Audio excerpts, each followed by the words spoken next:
आज की वीडियो में हम एलसीएम, एचसीएफ तथा गुणनखंड के बीच अंतर पता करेंगे। चलिए सॉल्व करते हैं। सबसे पहले एलसीएम। तो एलसीएम में क्या करेंगे, 2 का भाग लगाएंगे सबसे पहले। तो 180 में 2 का भाग दिया 90, 100 में 2 का भाग जाएगा 50 आएगा, 64 में 2 का भाग जाएगा 32 आएगा। अभी अपन को 2 का भाग लगाते हुए जाना है। फिर 2 का भाग लगाएंगे, इधर 32 कटा तो 16, 50 कटे तो 25 और 90 कटे तो 45। फिर 2 का भाग लगेगा 16 में, तो इधर आ गया 8, इधर 25 ज्यों कितने हो, ये 45 ज्यों कितने हो। इसके बाद 2 का भाग लगाएंगे 8 में, तो इधर 4 आएगा, 25 ज्यों कितने हो 45 में, क्योंकि इनमें 2 का भाग नहीं गया। अब 2 का भाग लगाएंगे 4 में, तो 2 आ गया, ये 25 लिख दिया, ये 45। अब फिर 2 का भाग जाएगा 2 में, तो 1 आ गया, ठीक है। और 25 लिखेंगे, 45 लिखेंगे। अब क्या करना है, अब लिखना है हमें 3 का भाग लगाना है इसमें। 3 का भाग लगाएंगे 45 में, तो 15 आएगा, और 25 में 3 का भाग नहीं जाता है। फिर 3 का भाग लगाएंगे 15 में, तो 5 आएगा, 25 को ऐसे लिख लेंगे। इसके बाद 5 का भाग जाएगा 5 में, तो 5 में 5 का भाग जाएगा 25 में, तो 5 पंचे 25। लास्ट बार 5 का भाग 5 में जाएगा, तो 1 आएगा, ठीक है। अब इसके बाद हमें क्या करना है, इनके गुणनखंड जो निकले हैं ना, इनका गुणा करना है, ठीक है। तो चलिए इनको लिख लेते हैं। चलिए हमने इनको लिख लिया। सबसे पहले 2 की संख्याओं का गुणा करेंगे, फिर 3 का गुणा करेंगे, फिर 5 का गुणा करेंगे। इनको लिख लेते हैं। 2 का गुणा होने के बाद आता है इधर पे 64, 3 का गुणा होगा तो होगा जाएंगे इधर पे 9, और 5 वाली संख्याओं का गुणा होगा तो हो जाएंगे 25, ठीक है।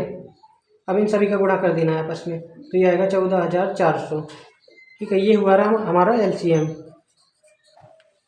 अब गुणनखंड की बारी है। अब गुणनखंड को सॉल्व करते हैं, ठीक है। गुणनखंड में सेम इसी की तरह करना है इधर तक। तो पहले हम इसको कर लेते हैं। चलिए 2 से काटते हैं। 180 को 2 से काटा 90, 100 को 2 से काटेंगे 50, 64 को 2 से काटेंगे 32, फिर 2 से 90 में 50 और 64 नहीं 32। तो इन्हें हमने 2 का भाग लगा दिया, ये आ गई संख्या। अब लास्ट में 16 में जाएगा 2 का भाग। सेम इसी की तरह करना है, देखो इसको सेम इसी की तरह करना है। अभी लास्ट में बताऊंगा कि इनमें डिफरेंट क्या है। चलिए और करते हैं।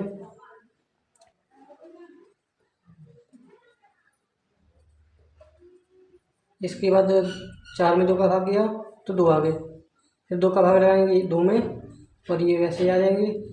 अब जाएगा 3 का भाग, तो 15, 25 जो कितने लिखे हुए हैं 1,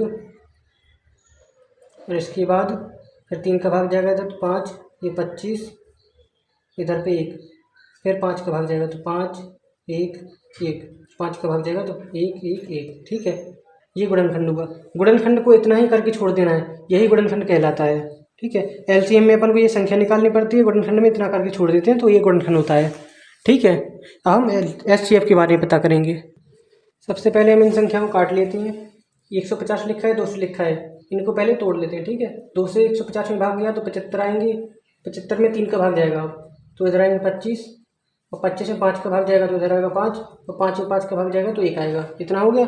अब आएंगे 200 में 2 का भाग जाएगा तो 100 आएगा, और 2 का 100 में भाग जाएगा तो 50 आएगा, 2 का भाग 50 में जाएगा, इसके बाद 25 आएगा। 2 का अब 2 का भाग नहीं जाएगा, अब जाएगा 5 का भाग 25 में, तो 5 आ गया, और 5 में 5 का भाग गया तो ये आ गया 1, ठीक है। अब इसके बाद क्या करना है, तो अब हम इनके गुणनखंड की वाली संख्याओं को लिख लेते हैं। 150 का होता है 2 गुणे 3 गुणे 5 गुणे 5, ठीक है। 200 का होता है 2 गुणे 2 गुणे 2 गुणे 5 गुणे 5। तो इनमें जो भी कॉमन है दोनों में, उसको हम लिखेंगे, वही हमारा एचसीएफ होगा। तो इसमें 2 है, इसमें भी 2 है, इसमें 5 है, इसमें 5 है, इसमें 5 है, इसमें 5 है। तो दोनों में क्या क्या कॉमन है, एक तो 2 कॉमन है, 5 कॉमन है, दूसरा 5 कॉमन है। तो एचसीएफ क्या होगा, 2 गुणे 5 गुणे 5, इनका गुणा करेंगे वही एचसीएफ होगा। तो 2 पंचे 10 और 10 पंचे 50, तो ये हमारा एचसीएफ हुआ।